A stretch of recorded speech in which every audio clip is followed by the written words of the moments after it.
राजकुमारी Amelia जादुई जंगल से आने के बाद राजा लुइस और रानी मेडेलिन और पूरा राज्य बहुत खुश था।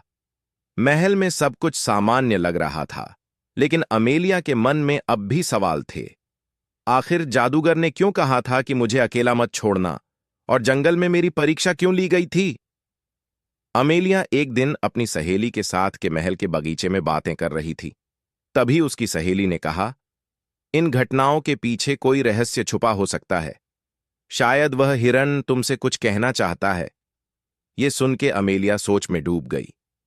उस रात अमेलिया को फिर से वही सुनहरा हिरण दिखा। इस बार उसकी आंखों में डर नहीं था, बल्कि एक रहस्यमयी चमक थी।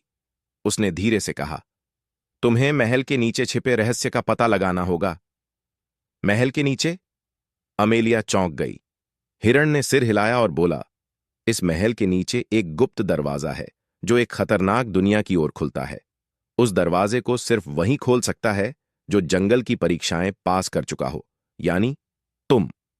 अगली रात अमेलिया एक जलती हुई मशाल लेकर महल के सबसे पुराने तहखाने में पहुंची।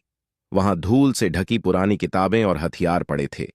अचानक उसे एक दीवार पर अजीब सा चिन्ह दिखा, वही चिन्ह जो सुनहरे हिरण की आंखों में चमकता था। अमेलिया ने हिम्मत जुटाई और उस चिन्ह पर हाथ रखा।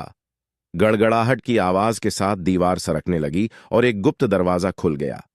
अंदर एक सीढ़ी थी जो कहीं गहराई में जा रही थी। जैसे ही अमेलिया नीचे उतरी, दरवाजा अपने आप बंद हो गया। चारों ओर घना अंधेरा था। अचानक उसे महसूस हुआ कि कोई उसका पीछा कर रहा है। उसने अपनी मशाल ऊंची की ओर देखा। सामने एक विशालकाय पत्थर की मूर्ति थी जिसकी आंखों से लाल रोशनी निकल रही थी। तुम यहां क्यों आई हो? मूर्ति की गूंजती आवाज आई।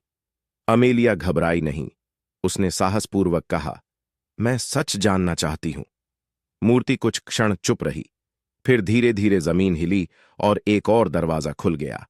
अमेलिया जैसे ही अंदर पहुंची, उसने देखा बीचों बीच एक जादुई किताब रखी थी और उसके चारों ओर एक जादुई घेरा बना हुआ था।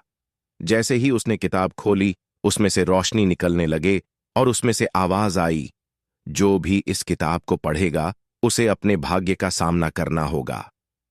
अगले ही पल अमेलिया के चारों ओर हवा तेज हो गई। किताब हवा में उड़ने लगी और अचानक महल की असली सच्चाई उसके सामने